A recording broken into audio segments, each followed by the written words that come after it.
Hello बच्चों, चलिए 2 video मैं इस टॉपिक पे बना चुकी हूँ जिनमें मैंने पहले फॉर्मूले बताए थे, देन कुछ एग्जांपल्स थे। अब मैं वापस से आई हूँ कुछ एग्जांपल लेकर। ठीक है, पहले हम थोड़े से फॉर्मूले रिवाइज़ कर लेते हैं। मैंने आपको कुछ फॉर्मूले बताए थे कि लाभ कैसे निकलता है। हम फॉर्मूले रिवाइज़ कर लेते हैं फटाफट से। लाभ निकलता है जब विक्रय मूल्य में से हम क्रय मूल्य हटाते हैं तब हमारा लाभ निकलता है। और परसेंटेज लाभ कैसे निकलता है, जब इसी वैल्यू का मतलब कि जो लाभ आया है उसमें हम गुणा करते हैं 100 की और बटे में रखते हैं क्रय मूल्य। हमेशा लाभ क्रय मूल्य के बेस पे निकलेगा। और अगर पहले से ही लाभ की परसेंटेज दी हुई है तो हम क्या करेंगे, क्रय मूल्य का जो भी परसेंटेज लाभ है उसे परसेंटेज को सॉल्व करेंगे, तब वो हमारा लाभ निकल कर आ जाएगा। इसी तरह से हमारी हानि चलती है। ठीक है ना, हानि कैसे निकलती है, जब क्रय मूल्य ज़्यादा हो विक्रय मूल्य कम हो तो हमारी हानि निकलती है। परसेंटेज हानि कैसे निकलती है, ये चीज़ कंफर्म है कि जब भी कोई परसेंटेज निकालेंगे तो हमेशा क्रय मूल्य से कंपेयर होगा, गुणा 100 बटे नीचे आएगा क्रय मूल्य। ठीक है, इसी तरह से जब आप परसेंटेज हानि निकालेंगे, अगर पहले से ही कोई परसेंटेज दी हुई है तो आप क्या करेंगे, क्रय मूल्य का परसेंटेज करेंगे तो वो जो अमाउंट आएगी वो आपकी हानि की अमाउंट होगी। ठीक है, ये चीज़ क्लियर हो चुकी है कि फॉर्मूले हमारे क्या कहते हैं, फॉर्मूलों में क्या बात दी गई है पहले से ही। ठीक है, अच्छा विक्रय मूल्य कैसे निकलेगा वो भी मैं बता देती हूँ। विक्रय मूल्य अगर निकालना हो, अगर लाभ दिया हो या हानि दी हो, तो विक्रय मूल्य 2 तरह से निकलेगा। जब एक बार लाभ दिया हो, यहाँ लाभ हो और यहाँ हो हानि। ठीक है, अगर आपको लाभ दिया गया है और आपको विक्रय मूल्य निकालना है तो आप क्या करेंगे, क्रय मूल्य में प्लस करेंगे लाभ को। क्लियर। और अगर आपको हानि दी हुई है तो आप क्या करेंगे, क्रय मूल्य में से माइनस करेंगे हानि को। ठीक है, तो ये निकलेगी आपकी हानि। तो हानि निकलेगी कैसे, जब आप क्रय मूल्य में से इसे माइनस करेंगे। लाभ हमेशा निकलेगा ऐड करने पर। तो ये कुछ 2 फॉर्मूले थे जो आपको बता दिए गए हैं। इन्हीं के बेस पे आप क्रय मूल्य भी निकाल सकते हैं। इसी फॉर्मूले के बेस पे बस आपको फॉर्मूला रखना है और वैल्यू भरनी है। ठीक है ना, मान लीजिए आपके पास फॉर्मूला है जो आपने स्टार्टिंग में याद किया था, लाभ बराबर विक्रय मूल्य माइनस क्रय मूल्य। तो अगर आपको क्रय मूल्य निकालना है तो ये दोनों फिगर आप भरें, ये निकल कर आएगा। अगर आपको ये निकालना है तो ये 2 फिगर आपके पास होंगी तब भी निकल आएगा। अगर आपको ये निकालना है तो ये 2 फिगर आपके पास होंगी तब भी आंसर आ जाएगा। एक फॉर्मूले से भी काम चल सकता है, कोई इशू वाली बात नहीं है। ठीक है, अब हम करेंगे इसके क्वेश्चंस। 2 क्वेश्चन है मेरे पास, थोड़े डिफरेंट हैं तो थोड़ा हम ध्यान से पढ़ेंगे इसे। अच्छा, यहाँ पर क्वेश्चन में जो 124% आपको दिख रहा है, सॉरी मैं इसे सही कर दूँ, ये है 12 सही 1/2। मिस्टेक हो गई है थोड़ी सी, इट्स ओके।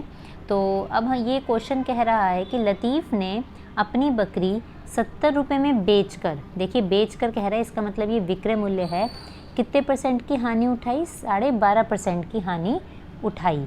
ठीक है, तो देखिए इन्होंने दिया हुआ है, जो अगर हम लिखेंगे कि दिया है, पहले से ही सब कुछ मेंशन है। विक्रय मूल्य इन्होंने दिया है 70 रुपये। ठीक है, और आपको परसेंटेज हानि प्रोवाइड की गई है, वो दी गई है आपको 12 सही 1/2%, या आप इसे 25/2% भी कह सकते हैं। ठीक है, अब ये कह रहे हैं कि बताओ उसने बकरी कितने में खरीदी थी। दैट मीन्स इनके पास क्रय मूल्य नहीं है, तो हम मानेंगे, माना क्रय मूल्य जब हम मानते हैं तो हम क्या करते हैं, उसे x मानते हैं। माना क्रय मूल्य x रुपये है। ठीक है, अच्छा हमने क्या कहा था, हानि कैसे निकलती है, हानि कैसे निकलेगी, आपको परसेंटेज दी हुई है तो क्रय मूल्य का परसेंटेज हानि 25/2%, तो कितना हो गया 25x/200, क्योंकि 100 हमेशा नीचे आएगा जब भी परसेंटेज में हम इसे खोलते हैं। इतना तो आप पहले वीडियोज़ आपने देखी होगी, तो ये रुपयों में आ गया, बट ये एक्स की फॉर्म में है, अभी ये रुपयों की फॉर्म में नहीं है। ठीक है, अब हानि आ गई इतनी। हमारा फॉर्मूला क्या बनता है हानि का, हानि का फॉर्मूला क्या बनता है हमारा, चाहो तो आप हानि के फॉर्मूले से कर लो या फिर आप विक्रय मूल्य के फॉर्मूले से भी कर सकते हो। कैसे कर सकते हो विक्रय मूल्य के फॉर्मूले से, हम विक्रय मूल्य के फॉर्मूले से कर लेते हैं। विक्रय मूल्य क्या होता है, विक्रय मूल्य बराबर किसके होता है, विक्रय मूल्य में जब हानि दी हुई होती है तो क्रय मूल्य माइनस हानि। ठीक है, तो विक्रय मूल्य इन्होंने पहले से ही 70 दिया हुआ है, ऊपर दिया था ना क्वेश्चन में 70 रुपये विक्रय मूल्य था, पहले से ही दिया हुआ है। और अब जो ये हानि है, अब हम यहाँ पर सॉल्व कर लेंगे इसे, ठीक है। हानि देखिए हम कैसे सॉल्व करेंगे। क्रय मूल्य था x जो हमने माना था, हानि थी 25x/200, क्योंकि 100 की इसमें मल्टीप्लाई हुई थी 2 में, इसलिए 200 बना था। पहले ये वाला पोर्शन आप सॉल्व करेंगे, ये पूरा पोर्शन देखिए 200x माइनस 25x/200 और यहाँ है 70। इसे बस आपको सॉल्व करते जाना है, इससे आगे आपको कोई टेंशन वाली बात नहीं है। आप देखिए 70 गुणा 200 बराबर है, यहाँ आ जाएगा 175x, ठीक है ना, 175x के। तो अब x की वैल्यू हम निकाल लें, हम इसे पोर्शन को इधर रख लेते हैं, इस पोर्शन को इधर कर देते हैं, ठीक है। 175x बराबर है 70 गुणा 200 के, ठीक है। तो x बराबर है 70 गुणा 200/175। आई थिंक आप बहुत आराम से इसे 5 से काट के आराम से सॉल्व कर सकते हैं, कोई भी ये टफ़ नहीं है।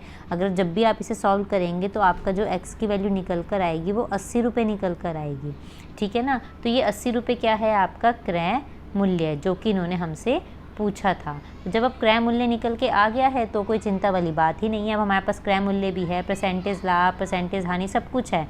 तो अब तो इनका क्वेश्चन ख़त्म हो ही गया है। इन्होंने हमसे पूछा कितने में खरीदी, हमने बता दिया 80 रुपये में, ठीक है। तो इस तरह से करना है आपको, x मान के करेंगे हमेशा इजी रहेगा। अगर लैंग्वेज के बेस पे चलेंगे तो कभी कभी कन्फ्यूज़न भी क्रिएट हो सकती है। अदरवाइज़ आपकी बुक्स में प्रॉपर लैंग्वेज ही दी हुई है, बट मैं ज़्यादातर बच्चों को x के बेस पे ही क्वेश्चन कराती हूँ। मैं हमेशा x के बेस पे कराती हूँ, जिससे वो ईजी रहे सॉल्विंग में, ठीक है। अब चलते हैं इसी तरह का दूसरा क्वेश्चन देखते हैं। अभी हमने लास्ट क्वेश्चन में हानि देखी, अब हम यहाँ पर लाभ की बात करेंगे। मोतीलाल ने 12% लाभ लेकर अपने घोड़े को 616 रुपये में बेच दिया, ठीक है। तो इन्होंने क्या दिया है, लैंग्वेज जब आप अपने आप लिखिए, विक्रय मूल्य 616 है, लाभ इन्होंने कहा है 12%। तो हमने पहले तो मान लिया कि क्रय मूल्य कितना है x और लाभ कितना निकल के आएगा, क्रय मूल्य का 12%, मतलब x का 12%, ये अमाउंट में अब निकल के आएगा 12x/100। ये आपको सॉल्व करना आता ही है। अभी कह रहे विक्रय मूल्य इन्होंने दिया हुआ है, तो ठीक है, विक्रय मूल्य का फॉर्मूला लगाइए। विक्रय मूल्य क्या होता है, क्रय मूल्य प्लस लाभ, यही होता है ना हमारा फॉर्मूला। क्रय मूल्य में जब लाभ ऐड करेंगे तो विक्रय मूल्य आ जाएगा। विक्रय मूल्य पहले से ही दिया हुआ है 616। आप यहाँ प्रश्नानुसार भी लिख सकते हैं अगर आप लैंग्वेज लिख रहे हैं, अदरवाइज़ डायरेक्ट तो कोई दिक्कत है ही नहीं। ये x है और ये है 12x/100। अब हम इस क्वेश्चन को सिर्फ और सिर्फ सॉल्व करते जाएंगे, हमें ऊपर की तरफ कहीं पर नहीं देखना है। 100x + 12x/100 बराबर है 616 के। इसे सॉल्व कीजिए, 100 की मल्टीप्लाई इधर कर दीजिए, तो 616 गुणा 100 बराबर 112x। अब 112x इधर लिख लो और इस वाले पूरे पोर्शन को 616 और 100 को इधर कर दो, ठीक है। x की वैल्यू निकालो, 616 गुणा 100/112। अब जब आप इसे 2 से सॉल्व करेंगे, 2 से काटेंगे, तो इसकी जो भी वैल्यू आएगी वो फाइनल वैल्यू इसकी होगी 550 रुपये, ठीक है। तो ये 550 क्या आया, उस घोड़े का हमारा क्या आया, क्रय मूल्य, ठीक है। तो ये आपका आंसर होगा। तो देखिए, जहाँ लाभ है वहाँ लाभ का फॉर्मूला लगाइए, जहाँ हानि है हानि का फॉर्मूला लगाइए। बहुत इजी क्वेश्चंस हैं, इन्हें देख के घबराने की ज़रूरत नहीं है, बहुत ही ईजी है। बस आपको पढ़ के समझना है इन्होंने कब कहा है विक्रय मूल्य, कब कहा है क्रय मूल्य, बताओ, ठीक है ना। अब मैं मिलूँगी अगले और क्वेश्चंस के साथ। ये वाली वीडियो यहीं पे क्लोज करते हैं, तब तक के लिए बाय।